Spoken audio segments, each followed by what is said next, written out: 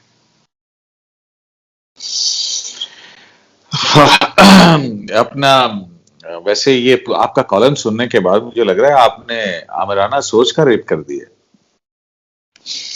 ہم آمرانہ سوچ کا ریپ بھی نہیں کرنا چاہتے، کیونکہ ہم سمجھتے ہیں قیوم بھائی کہ جمہوری سوچ جو ہے وہ کسی کو زچ کرنے کا نام نہیں ہے، وہ دوسروں تک اس لیے دلیل پہنچانے کا نام ہے کہ جمہوریت میں سب کا بھلا ہے، اور جب جمہوریت سے انحراف کیا جاتا ہے تو کسی کا گھونسلہ، کسی کا آشیانہ سلامت نہیں رہتا۔ ہم نے ماضی میں خیال میں آپ کے کالم میں ایسی کیا چیز تھی کہ یہ چھپ نہیں سکا؟ میرے خیال میں اس میں جو اب اس ملک میں جو ہے نا آمریت کا لفظ استعمال کرنا، تو اس کی نشاندہی کرنا، یا آمریت کی جو ڈائنامکس ہے، جو اس کی حرکیات ہیں، ان پہ بات کرنا جو ہے، اس سے یہ سمجھا جانے لگا ہے کہ شاید کچھ بہت جو طاقتور لوگ خود کو سمجھتے ہیں ان کے جذبات مجروح ہو سکتے ہیں۔